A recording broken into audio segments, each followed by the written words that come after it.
Hey, bonjour à toutes et à tous, j'espère que vous allez tous très bien. Donc bienvenue pour cette nouvelle vidéo. Désolé, j'ai un petit peu la voix cassée ce matin, mais bon, on va faire avec, hein. Pour ceux et celles qui nous rejoignent, je vous explique un petit peu rapidement. Donc chaque dimanche, nous nous rejoignons sur ma chaîne pour faire un tirage d'un des deux tarots, enfin d'un des deux tarots de Étienne Grobler. Donc ces deux-ci, donc un de la Vierge Marie et un de la Madone Noire. Et donc on tire une carte pour une semaine. Et donc ça nous permet un petit peu du coup de travailler avec cette énergie de la carte, mais aussi de voir le travail de Étienne et, et sortir grâce à ces jeux du côté un petit peu catholique que l'Église a mis, parce que l'Église a mis beaucoup de murs euh, et a enfermé un peu cette religion. Et l'avantage avec les jeux de Étienne, c'est qu'elle, elle a réussi un petit peu à ouvrir la perception, donc passer au-delà des murs. Et j'aime beaucoup cette perception et ça me rejoint énormément. Et ça vous rejoint et ça vous parle, je pense, à vous qui me suivez depuis le mois de janvier par rapport à ces jeux. Euh, donc voilà, ça nous permet d'aller plus loin et d'avoir un ressenti et et une autre vision, en fait, tout simplement. Donc voilà, donc la semaine dernière nous avions tiré donc cette carte ici. Pour je le rappelle, si je retire déjà une carte, je retire une nouvelle carte parce que le but aussi c'est d'apprendre un petit peu ce qui se passe dans le jeu de Étienne. Allez, c'est parti. Donc j'ai allumé comme d'habitude la petite bougie de la Vierge Marie pour nous accompagner. Allez, un petit message pour cette semaine.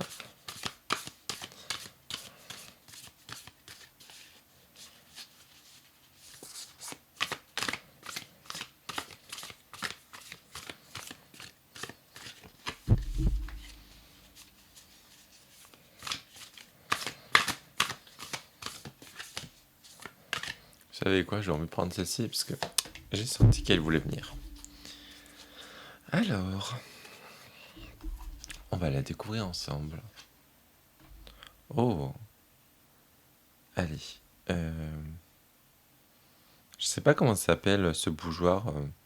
Je crois que c'est un bougeoir que les juifs utilisent. On a des petites feuilles d'automne là. On a du raisin. On a un petit balai à l'arrière. On a un système aussi, pour moi, avec ces bougies, c'est vraiment éclairer, illuminer peut-être notre chemin. On a les couleurs un petit peu vert, donc et le or, ça fait vraiment soleil justement. Donc on va aller voir tout ça dans le livre. Alors, hop, je vous zoome pour que vous puissiez bien voir la carte. Alors, je vérifie juste. Allez, c'est parti pour la lecture. Donc, c'est la 7 de Sainte-Croix. Ashéra, la fiancée perdue. Le peuple juif avait une déesse. Elle était Ashra. Et elle était considérée comme l'arbre de vie et l'épouse et la contrepartie féminine du dieu masculin Yahvé. Dans son livre The Mother of the Lord, volume 1 de Margaret Barker. Margaret a fait une étude des écritures hébraïques originales et elle met en évidence l'éradication d'Ashra. Et c'est Ashra qui est devenue la Shekinah, cachée derrière de nombreux voiles de la religion et de la politique. Ces piliers ou poteaux sacrés se trouvaient d'autrefois juste à côté de l'autel de Yahvé. Moïse et Aaron portaient tous les deux l'un de ces poteaux d'Ashra comme des bâtons sacrés de puissance. Les enfants d'Israël ont été guéris de façon spectaculaire, simplement en regardant les bâtons avec les serpents suspendus à lui. Ce symbole des serpents et le bâton est devenu l'emblème moderne des médecins et des guérisseurs.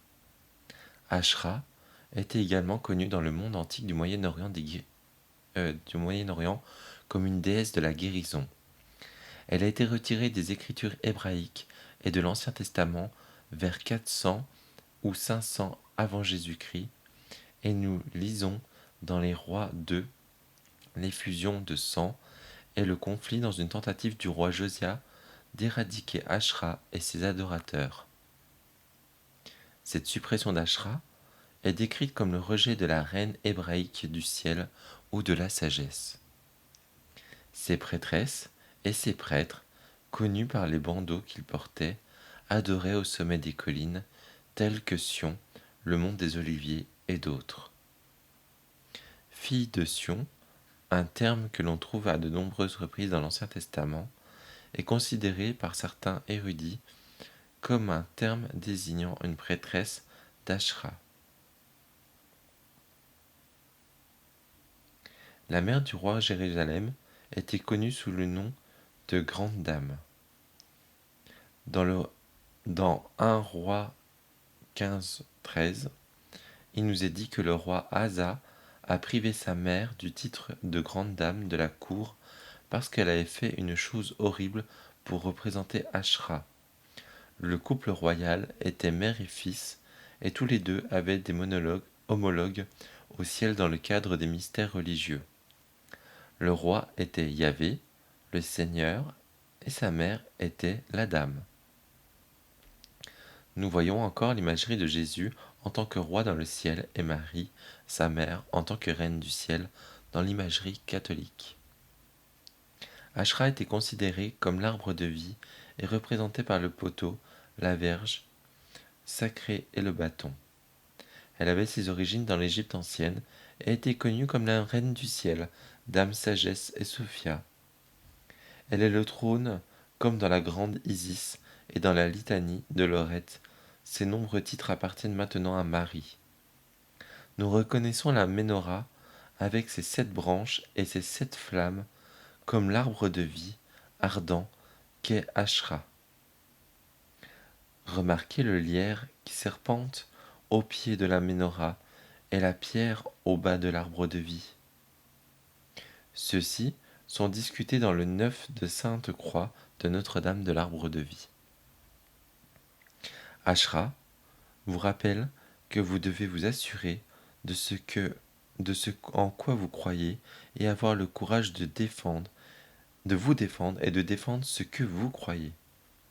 Parfois, vous pouvez avoir l'impression d'être dépassé en nombre par les croyances et les idées des autres. Mais vous avez la capacité de vérifier la vérité pour votre vie et pour vous-même, et vous y tenir. Donc voilà la belle histoire c'est ça que j'adore dans les jeux de Étienne, c'est qu'on découvre toujours plein de nouveautés. Et on arrive à... Là, je suis en train d'étudier justement Marie-Madeleine.